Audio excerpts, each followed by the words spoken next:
Halo Sobat Spoiler, kali ini Minzal akan membawakan spoiler Donghua Battle Through the Heavens episode 188.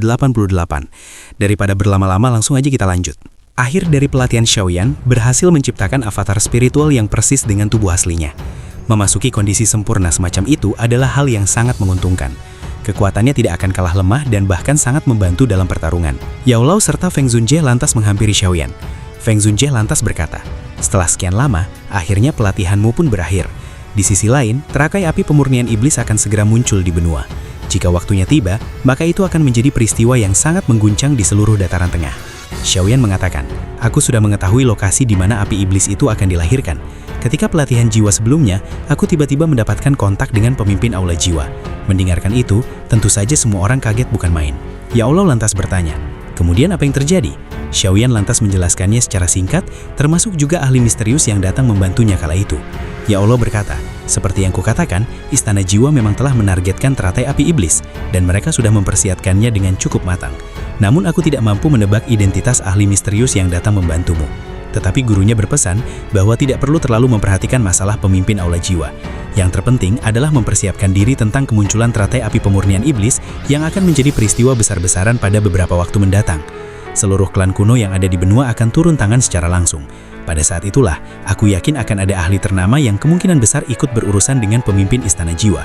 Jika saatnya tidak, kita hanya perlu menunggu kesempatan terbaik untuk memurnikan teratai api surgawi tersebut. Sembari mengeluarkan sebuah botol giok dari cincin penyimpanan, di dalamnya berisi pil musim semi kuning 9 yin. Selama beberapa bulan pelatihanmu, aku dan penatua pertama bekerja sama untuk menyempurnakannya. Xiaoyan kemudian menerima pil tersebut. Sebuah pil harta karun yang berada di tingkatan 9, memurnikannya tentu saja membutuhkan begitu banyak pengorbanan. Yao Lao mengatakan, "Sekarang semuanya sudah dipersiapkan, sisa menunggu waktu untuk kelahiran teratai api iblisnya. Bisa mendapatkannya atau tidak, itu akan bergantung pada takdir. Bagaimanapun, api surgawi tersebut belum pernah ditaklukkan oleh siapapun sejak kemunculannya di dunia ini." Singkat cerita, dalam beberapa hari kemudian, hutan pegunungan yang sunyi sepi tiba-tiba menjadi cerah dipenuhi dengan peristiwa luar biasa. Xiaoyan mengalihkan pandangannya ke arah langit. Dia menatap dua bulan yang satunya berada di atas dan satunya berada di sampingnya, membentang membentuk garis lurus. Dua bulan muncul secara bersamaan. 9 bintang sejajar, pasang dunia naik dan itu adalah tanda-tanda dari api surgawi pemurnian iblis telah dilahirkan. Ketika 9 bintang terang sejajar di atas cakrawala, seluruh dunia tiba-tiba memancarkan fluktuasi energi yang begitu kuat. Gelombang samar mulai membuat seisi dunia menjadi penuh kehampaan. Kabut aneh menyebar, dan itu adalah sebuah peristiwa pasang dunia yang telah tertera di peta kuno. Seluruh manusia mengadahkan mata mereka ke atas cakrawala. Godaan semacam itu tentu saja telah membuat beberapa ahli ternama di dataran tengah bergerak dengan cepat. Fenomena luar biasa tentu saja mampu menggerakkan hati mereka. Xiaoyan bersama dengan yang lain akhirnya tidak pikir panjang. Mereka harus berangkat sekarang. Terlepas dari apapun situasinya, dia harus tiba di lokasi tempat di mana api surgawi tersebut berada, sebelum memutuskan apa yang harus dilakukan. Yao Lao kemudian mengajak tetua pertama dari Menara Pil Kecil, leluhur Hoyon dan juga Peri King dari Sekte Bunga akan ikut dalam perjalanan tersebut. Itu akan menjadi perjalanan yang sangat penting, tetapi tentu saja di dalamnya tidak akan terhindar dari bahaya. Karena itulah, rencana singkat segera disusun. Tidak perlu mengambil risiko yang berlebihan. Jika memang sudah tidak mampu, maka lebih baik memilih opsi untuk mundur. Yang terpenting adalah mempertahankan kekuatan kelompok. Xiaoyan kemudian segera meninggalkan pavilion bintang cahaya, berkedip dengan kecepatan penuh menempuh radius beberapa kilometer. Singkat cerita, dalam perjalanan tersebut, uap panas yang dipancarkan dari suhu teratai api pemurnian iblis tiba-tiba dirasakan oleh seluruh ahli yang berada di sana. Cukup banyak kelompok manusia yang bergegas untuk melihatnya, dan jelas tujuan mereka tetap sama, yaitu untuk memperebutkan api surgawi tersebut. Dalam 20 menit kemudian, pegunungan hijau subur yang mereka tempuh tiba-tiba dihancur leburkan menjadi abu. Tanaman-tanaman serta binatang-binatang yang berada di sana pun ikut lenyap tanpa tersisa, diakibatkan suhu panas yang sangat mengerikan. Bahkan dijelaskan dalam novel, gunung-gunung yang menjulang tinggi di tempat tersebut seketika menjadi tampak seperti gurun panas. Bahkan sekelas Ziyan yang memiliki kekuatan Kaisar Naga kuno tak mampu meremehkannya, padahal dia memiliki zirah pelindung klan naga. Sampai dalam perjalanan itu, akhirnya kelompok Xiaoyan pun tiba di lokasi tujuan. Meskipun memang pada kondisi sekarang mereka harus menjaga jarak yang cukup jauh, tetapi ketika melihat cahaya putih tampak berwarna krem melayang tepat di bagian tengah, hal tersebut menarik perhatian yang sangat besar. Sampai pada akhirnya muncullah kelompok kedua yang berasal dari Istana Jiwa. Keretakan ruang spasial seketika membawa kemunculan dari pemimpin aula mereka, yaitu Hun Miesheng. Kabut hitam loncat dari segala penjuru. Fluktuasi aura menakutkan menyebabkan seluruh manusia tiba-tiba menjadi tenang, hening tanpa terucap sepatah kata apapun. 3 sosok manusia perlahan muncul dari kabut hitam. Salah satu dari mereka memakai jubah yang sangat megah penuh dengan keistimewaan. Sosok tersebut bukan lain adalah pemimpin tertinggi dari Aula Jiwa. 3 kalimat sederhana bagaimana mungkin tidak membuat seluruh manusia yang ada di sana dilanda dengan keterkejutan. Reputasi dari pemimpin Aula Jiwa di masa lalu telah memusnahkan puluhan sekte dalam waktu semalam. Darah mengalir di telapak tangannya layaknya sungai dan bahkan membanjiri seluruh negara. Bahkan 5 ahli yang berada di ranah Dao Seng pun ikut terbunuh di tangannya. Malam itu adalah malam yang telah membangun reputasi terganas bagi klan Hun, menyebabkan mereka menjadi penguasa di dataran tengah. Bahkan sekelas Menara Pil pun tidak berani untuk menentangnya. Sekarang keberadaan tersebut kembali dirasakan oleh semua orang dengan kemunculannya. Kekuatan spiritual Xiaoyan tiba-tiba mendeteksi aura yang sangat mengerikan terpancar dari tubuhnya. Jiwanya benar-benar sangat kuat. Sosok yang dipanggil pemimpin oleh mereka tiba-tiba merasakan bahwa bocah yang bernama Xiaoyan itu melakukan pendeteksian terhadap kekuatannya. Mata kuno miliknya kemudian melirik ke arah samping sembari mengatakan, "Tidak disangka, klan yang telah jatuh terpuruk berhasil menghasilkan seseorang dengan bakat sepertinya. Ini adalah sebuah kegagalan dari istana jiwa milikku." Wakil pemimpin yang berada di sebelahnya lantas mengatakan, "Pemimpin Balai, anak ini menyembunyikan beberapa hal yang belum pernah kami dapatkan di masa lalu. Setiap kali kami mengirim ahli terkuat untuk membunuhnya, dia selalu memiliki cara untuk mengatasi bahaya tersebut. Itulah yang menyebabkan kekuatannya melonjak seperti sekarang." Hun Miesheng langkas mengatakan, "Di masa depan orang ini akan menjadi Xiao Xuan kedua, bahkan lebih dari itu." Wakil pemimpin mereka lantas berkata, "Terlepas dari seberapa kuatkah bocah itu, tetapi dia masih kalah jauh dibandingkan dengan pemimpin klan junior.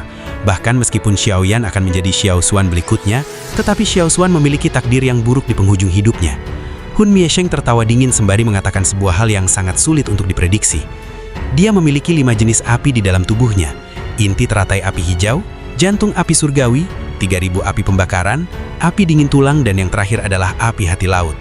Kau harus tahu kekuatan yang dimiliki oleh api surgawi tersebut terlalu liar dan keras, tetapi bocah ini mampu menelannya secara bersama-sama, serta bahkan memurnikannya tanpa efek penolakan sekalipun. Aku pikir dia memiliki semacam metode Qi untuk melakukannya. Berdasarkan tebakanku, Yao Chen lah yang memberikannya metode Qi misterius tersebut untuk menggabungkan beberapa api surgawi dari sisa-sisa reruntuhan kuno kala itu. Itulah alasan mengapa dia cepat naik ke level ini. Harus kukatakan dengan kekuatannya yang sekarang, tidak sembarangan orang yang bisa meremehkannya. Bahkan meskipun jika orang biasa mempraktikkan metode Qi tersebut, belum tentu dia bisa lebih baik darinya. Dia akan menjadi lawan yang sulit untuk dihadapi, tetapi aku tetap harus bisa membunuhnya. Dari semua hal yang dikatakan oleh Hun Miesheng, wakil mereka tetap mengatakan dan sangat yakin dengan pemimpin klan junior yang diutus bersamanya. Orang tersebut bisa membunuh Xiaoyan meskipun ranahnya hampir mirip. Dengan begitu, posisi pemimpin klan Hun di masa mendatang akan makmur di bawah kendalinya. Nah, kebetulan sekali Hun Miesheng, wakil pemimpin Aula, dan di sampingnya ada sosok yang disebut sebagai pemimpin klan junior berikutnya, dia dipanggil Hun Feng. Ranahnya berada di sekitaran Do Seng Bintang 2. Hun Feng lantas berkata, "Kau harus mendengarkan apa usulan yang dipikirkan oleh pemimpin istana sebelum mengucapkan kata-kata tersebut." Hun Feng tanpa ragu lantas bertanya kepada pemimpin mereka, "Kapan kita harus bertindak?" Hun Miesheng menjawab, "Tunggu setelah api surgawi pemurnian iblis membuka segel. Hal itu akan membuatnya kehilangan energi yang cukup banyak. Pada saat itulah kita akan bertindak begitu segelnya terpecahkan." Melihat percakapan mereka bertiga, Zians dari tadi sudah berada di depan Xiaoyan. Satu-satunya orang yang berada di kelompok mereka yang bisa menahan pemimpin istana jiwa alias Hun Miesheng hanyalah dirinya sebagai Kaisar Agung suku naga Void kuno. Bahkan meskipun dia sendiri tidak yakin bisa melakukannya, tetapi untuk sekarang hanya dialah yang memiliki kualifikasi untuk bertukar pukulan dengan orang mengerikan itu. Sebagai Kaisar suku naga, dia pun juga agak ragu untuk melakukannya. Hal itu sudah membuktikan betapa besar kekuatan yang dimiliki oleh pemimpin Aula Jiwa. Tepat setelah mengatakan itu, suara tawa lantas bergema dari arah belakang memanggil nama Xiaoyan. Dan ternyata mereka adalah kelompok Huo Xuan dari klan Yan yang menjadi rekan kerjasama sewaktu berada di klan Gu. Huo Xuan mengucapkan selamat kepada Xiaoyan. "Kau memang orang yang luar biasa. Hanya beberapa tahun singkat sejak terakhir kali kita bertemu dan sekarang kau sudah mencapai ranah Do Seng." Xiaoyan pun ikut menangkupkan kedua tangan dan dia benar-benar dikejutkan dengan peningkatan ranah yang dimiliki oleh Huo Xuan, berhasil menerobos ranah Ban Seng tingkatan tertinggi. Andai kata Xiaoyan tidak mendapatkan dukungan dari jantung bodhisatwa serta benih-benihnya, maka kemungkinan ranahnya akan sangat tertinggal jauh. Namun ada satu hal yang membuat Xiaoyan kaget. Di dalam tubuh Huo Xuan ternyata terdapat api surgawi yang telah dimurnikan. Huo Xuan membenarkan, "Dengan bantuan para sesepuh, aku berhasil menaklukkan 8 api pilar penghancur tanah air. Jika tidak, mustahil bagi kekuatanku melonjak seperti sekarang." Mendengarkan itu, Xiaoyan tentu saja kaget bukan main. Api surgawi penghancur bukankah berada di urutan ke-8 di semua api surgawi yang ada? Tidak disangka ternyata klan Yan memilikinya. Memang sungguh layak menjadi salah satu klan kuno. Huo Xuan juga memperkenalkan salah satu tetuanya yang bernama Huo Yao. Dia juga memiliki api surgawi tetapi berada di peringkat ke-16 bernama api awan air. Sehingga dengan kata lain, 3 orang yang berada di hadapan Xiaoyan sekarang masing-masing memiliki api surgawi yang berbeda. Jika dikumpulkan, benar-benar sebuah penyatuan yang paling lengkap. Sebelum pada akhirnya, suara bergema dari arah belakang dengan membawa kemunculan anggota klan Gu memanggil nama Xiaoyan dengan penuh kelembutan. Oke Sobat Spoiler, sekian pembahasan spoiler Donghua Battle Through the Heavens episode 188. Minzal ingatkan karena ini adalah versi novel, jadi Minzal gak bisa jamin alurnya akan persis sama dengan versi Donghuanya. Tapi intinya alur ceritanya akan tetap sama. Makasih banyak buat Sobat Spoiler yang udah nonton sampai habis. See you and bye-bye.